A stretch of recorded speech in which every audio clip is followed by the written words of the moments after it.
Hello, my name's Dawn Butler of Dinkydoodle Designs, and I'm going to show you a brief look at the Dinkydoodle colour range. So my colours that are here, I've just got some examples here, come in different formats. So there is an opaque formula, which has an eggshell finish, a pearl formula, and an iridescent formula. And I'll show you the difference between the three. First of all, I'm going to start with my opaque formula, which is the one that gives you the eggshell finish. Now what's important when you're dealing with the colours, certainly with these, is you give these a little shake beforehand, make sure that you've mixed your colour. Now because we don't necessarily know what we've had in here first, we always make sure that we spray out onto paper. Now, whatever it is that I have had in here, it's decided to block my airbrush, so I'm just going to place that over here, give it a bit of a spray, and there comes through my colour, okay? So I'm just going to spray one of my cupcakes in a yellow. Okay, so it's a full colour. You can see it's a full colour. We've changed our white sugar paste to a good flat yellow. Now it's wet at the moment, so it looks a little bit shiny, but when I come back to that in a moment, it'll be nice and dry. Okay, now because they're ethanol based, basically this ethanol will evaporate as it leaves the airbrush. So they go on really nicely, almost dry straight away, and actually you'll find that they've got a beautiful powder coat finish at the end, which allows us to do all sorts of things with it. Now I don't want the rest of my yellow, but as we know that my airbrush is clean, I can pop it back in the bottle, or I could just spray it into my cleaning station. So that was the yellow. Whilst I'm on the opaque colours, I'm also going to do one of those in red, and I'll show you why a little later on. So I've had yellow in my airbrush, but because I'm moving from light to dark, I can simply go from one to the other. But I'm going to spray first on my paper, watch my yellow disappear, look, and there's my red. Take my cupcake, and simply you'll see how quick and easy it is to spray it all over and turn your white cake into a nice shiny bright red. Okay, now again, that's wet at the moment. Can you see how it shines in the light? So it's just the last of the alcohol starting to dry, but you see the difference already between these two. So this is the one that we've just done that's still a little wet, and you see how matte this one is now going. So it dries very, very quickly. Let's just get rid of the rest of the red that's in there and give my airbrush a little wipe. So those two are an example of my opaque formula, which has the eggshell finish. So there was the red and the yellow there that we've tried. Now this one is a blue pearl. So it's my pearl finish. So loads of people say to me, well, what's that about? Well, it's a full colour, but it has the lustre to it. So it has all that glitter that you'd expect in a pearlised colour. Now I do it in pearl on its own, or I do it with a colour to the background. So I'm giving it a stir this time with a paintbrush, and then I'll replace the lid and I'll give it a shake. Okay, so this one that I've got in here is blue pearl. Now do you remember me saying that I'd also got one that was just pearl? And I've got a cupcake here that I've sprayed with that. So here was some white sugar paste, and I've turned it from a white cupcake, here's the difference, to something that's got a nice pearlised finish. Okay, now the pearl is very useful in the fact that if I spray it onto a black cupcake, you see how it also turns to silver. There's a separate tutorial on this colour alone, so it's really useful to watch that one. So I'll pop those two back. So I mentioned that I was going to do something with a blue pearl. Now, if we all remember back to our primary school days when we learnt about colours, we learnt that primary colours are just three colours, which is red, yellow and blue. Now if I were to spray blue on top of yellow with a water-based colour, what would happen to it? Yep, you got it right, it should turn green. So I'm going to show you how, because these colours overlay and they simply layer on a surface because of that ethanol base, it allows you to build different colours on top of each other without them mixing together. So in here I've got my blue pearl, which I've given a stir with a paintbrush. I'll give another little shake to make sure it's all mixed. and I'll pop it into my cup. Now what you should see is a full colour and loads of swirling lustre in there. Now we've had red in there and we've had yellow in there, so I'm going to spray through my red look, and now I've got a good shade of blue. I'm just going to use one of my little stencils.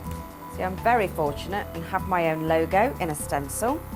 If I pick one of the smaller splats, place that down on the cupcake, this should, by rights, if we were using a water-based colour, turn green. I'll do another one before I lift and show you.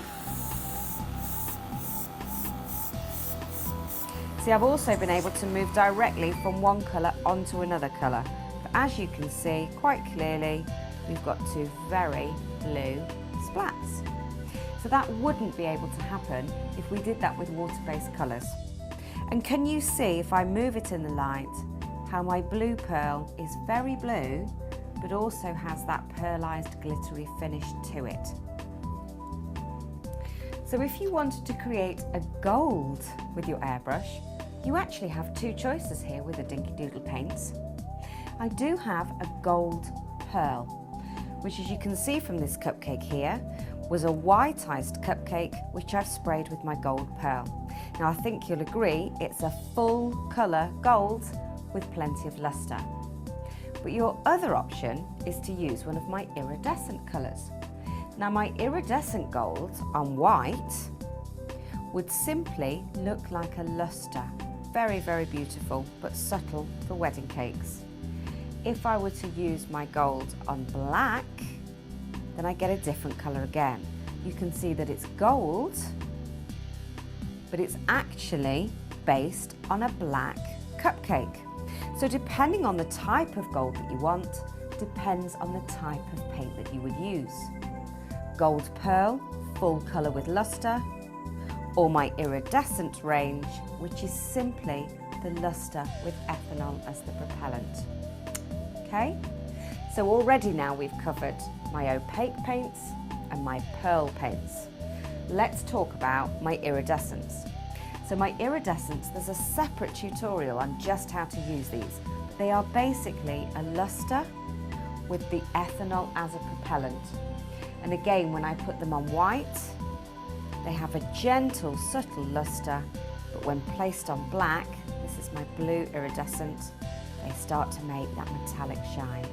So if you want to see the full range of the iridescents, have a look at the separate tutorial. But whilst we're on colours, let's show you something else that's really useful from the Dinkydoodle paint range. Here's a little cupcake that I sprayed red and I've put white spots on afterwards. I've also given it a coat of my Shell and Shine. So can you see how it shines in the light with the difference between this one that we sprayed a moment ago? Okay, so you can see how different that is. I'm going to show you how easy it is to add light colours onto dark colours, something again you can't do with water-based colours. Now we've had all sorts in my airbrush, so I'm just going to get a little bit of water and just spray it through. Now we've got some blue left in there, so I'm going to get rid of that in my cleaning station first. So if you're going from a light to a dark colour, you're fine to just add your next colour. If you want to go from a dark colour to a light colour, you're best to just spray through with water first. It saves you wasting that next cup of colour, particularly when white is so clean and bright, you don't want to spoil it with anything else. So I've got almost to the end of my cup. I'm going to give it a wipe through with my piece of kitchen towel, just to make sure I've taken any residue off the inside. Give it all a wipe and we should be okay. I'll have to spray through on paper first. So let's give my white a little shake. This is a new one, so we'll try and break the seal. There we go. Pop half a cupful. I'm going to spray on my paper to make sure that it's white, and there we go, it comes through white. And here's one of my circle stencils. This is the smallest one in the range that I do. They come in a set of 3.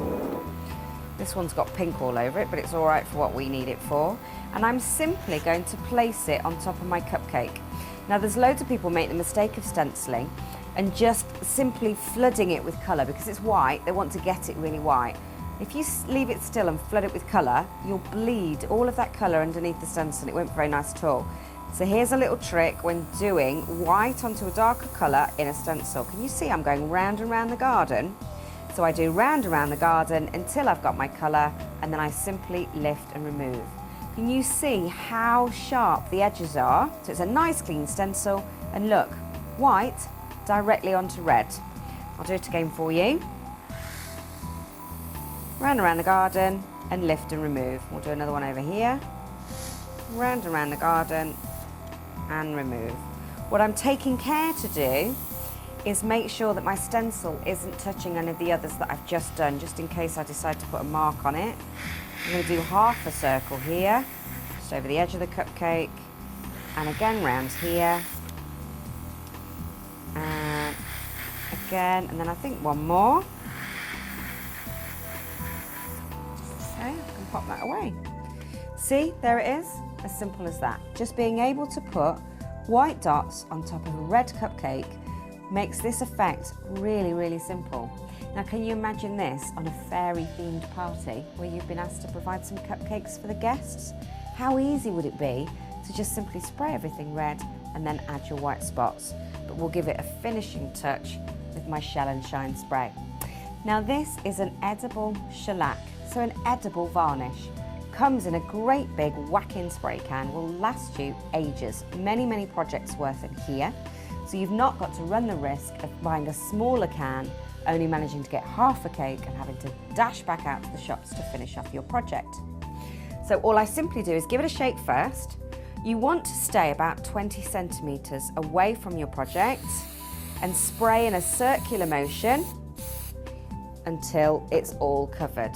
Now you can see at the moment that's wet. It'll only take 2 or 3 minutes to dry, and once it is, you're ready to go. Now you can leave it with just one coat, that's what this has got on it, or you can add further and further and further coats depending on the type of sheen that you'd like.